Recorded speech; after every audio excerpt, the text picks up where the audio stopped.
माताओं, पिताओं, भाइयों बहनों और बच्चों, हम जानते हैं कि हमारे धर्म प्रदेश में, रूरकेला धर्म प्रदेश में 26 जुलाई को संत जोखिम और अन्न के पर्व मनाते हैं और इस अवसर पर हम माताओं का पर्व आयो पर्व को मनाते हैं। अगर उस दिन इतवार नहीं है तो उसके आसपास के इतवार को हम उसी पर्व को, माताओं का पर्व को, आयु पर्व को मनाते हैं। इस जुलाई 25 तारीख को एक अवसर था हम सबको यही आयु पर्व, माताओं का पर्व मनाने का। अगर कोविड-19 महामारी नहीं होती तो हम धूमधाम से इसको मना सकते थे, लेकिन हम जानते हैं कि आज के परिसर में आज हम तो इसको धूमधाम से माताओं का पर्व को, आयु पर्व को 25 तारीख इतवार को मना नहीं सकते हैं, लेकिन हमारे परिवार में और जहाँ कहीं भी कुछ लोग जमा हो सकते हैं, वैसे कुछ छोटा सा समुदाय में हम इसको मना सकते हैं। इस अवसर पर एक छोटा सा संदेश मैं आपको देना चाहता हूँ।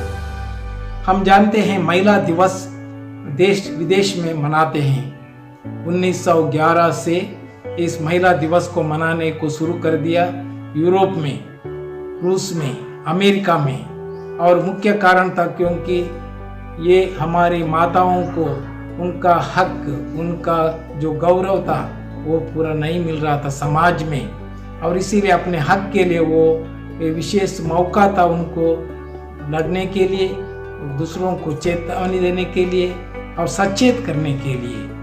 तो वैसे ही माताओं का दिन भी मनाया गया हमारे कलीसिया में।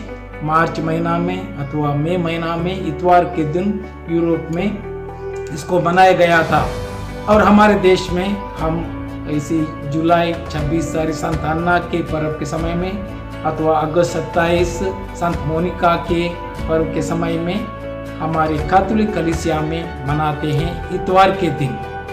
और इसीलिए हम इस जुलाई 25 तारीख को जितना हो सकता है उतना धूमधाम से, नहीं तो कम से कम हमारे परिवार में और छोटे समुदाय में हम माताओं का पर्व को आयु पर्व के मनाएंगे। समाज में माता एक बहुत सुंदर भूमिका निभाती है अपने घर में, कलीसिया में, समाज में, लेकिन बहुत बार हम उसको जो इतना मान सम्मान चाहिए, इतना गौरव देना चाहिए, वो उसको नहीं मिलता है। विशेष रूप में पुरुष कभी कभी सोचते हैं कि वो उनका बराबर नहीं है, समान नहीं है, बराबर नहीं है। लेकिन हमारे बाइबल में जो सृष्टि की कहानी है उससे पता चलता है कि वो पुरुष के साथ समान है, बराबर है, और उसको प्यार के लिए सृजाया गया था, सृष्टि उसकी की गई थी। बाइबल के उत्पत्ति ग्रंथ में पहले अध्याय में कहा गया है 26 से 28 पद तक, ईश्वर ने मनुष्य को सृष्टि किया, नर और नारी के रूप में सृष्टि किया, और उसको अपने सदृश सृष्टि किया, नर और नारी के रूप में सृष्टि किया। इसका मतलब है नर और नारी, पुरुष और स्त्रियां ईश्वर के सदृश सृजाए गए हैं, सृष्टि की गए हैं। दोनों ईश्वर के सदृश हैं, ये ईश्वर की इच्छा थी। लेकिन उसका संबंध क्या है, इसको बताने के लिए एक सृष्टि की कहानी के रूप में दूसरा अध्याय में हम उसको पढ़ने को पाते हैं। दूसरा अध्याय, उत्पत्ति ग्रंथ दूसरा अध्याय 4 पद से 26 पद तक। यहाँ विस्तार में पुरुष और स्त्री का संबंध क्या है, समाज में उसका स्थान क्या है, इसको बताया गया है। कहा जाता है कि शुरू आदम को, पुरुष को सृजाया गया, उसके पंजरा के हड्डी से स्त्री को सृजाया गया, सृष्टि की गया, और उसी को देखते हुए पुरुष खुश हुआ। जो जानवर पक्षियों में उनको एक सहयोगी नहीं मिला, वो सहयोगी, उचित सहयोगी स्त्री के रूप में मिला, इसलिए वो खुश हुआ। तो इसका मतलब है स्त्री पुरुष के लिए एक उचित सहयोगी है, और वैसे स्त्री के लिए पुरुष उचित सहयोगी है।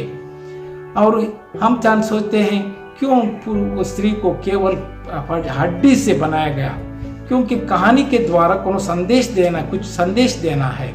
बाइबल में कहा गया है कि उसको सिर से नहीं, पंजरा के हड्डी से, इसका मतलब उसके समान है, बराबर का उसका हक है। अगर स्त्री को सिर से सृजाया जाता, सृष्टि किया जाता हो तो पुरुष कह सकता था कि हाँ मैं कुछ भी नहीं हूँ, और स्त्री कह सकती है हाँ मुझे सिर से सृजाया गया है, मैं मालकिन हूँ, रानी हूँ। और अगर उसको पैर से सृजाने से, सृष्टि करने से पुरुष कह सकता तुम्हारा जो अधिकार है वो मेरा अधिकार है तुम्हारे ऊपर, क्योंकि तुमको पैर से सृजाया गया है, इसलिए तुम मेरी सेविका हो, गुलाम हो।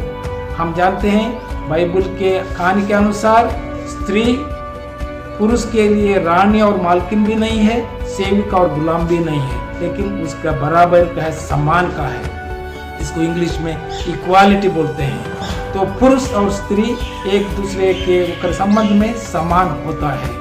उतना ही नहीं, वो परिपूरक होते हैं, कारण कि आदम के पंजरा से हड्डी के निकाल के स्त्री को सृष्टि किया गया, इसलिए स्त्री के बिना पुरुष अधूरा है और स्त्री पुरुष के बिना अधूरा है।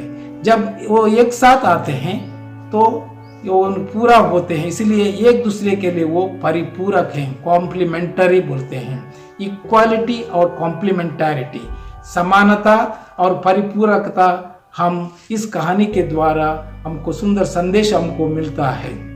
उतना ही नहीं, हम जानते हैं कि पंजरा इधर अंदर हृदय है, दिल है, तो स्त्री का संबंध, उसका जगह पुरुष के लिए उसके दिल के पास है, और दिल हम जानते हैं प्रेम की चिन्ह है, पवित्र दिल प्रेम का चिन्ह है ईश्वर का। वैसे ही हमारा दिल भी प्रेम का चिन्ह है, इसलिए स्त्री और पुरुष को एक दूसरे के प्यार के लिए सृष्टि किया गया, और जब वो एक दूसरे में प्यार में परिपूरक रूप में समानता देख के, एक दूसरे का आदर देख के जीते हैं, तो ईश्वर की इच्छा इस दुनिया में पूरा होती है। तो आज के इस सुंदर अवसर पर हम हमारी माताओं को, बहनों को आदर दें और उनको भी समान दृष्टि से देखें। वो पुरुष के समान है, बराबर है। ईश्वर की दृष्टि में वो पुरुष और स्त्री दोनों एक साथ समान है और परिपूरक हैं।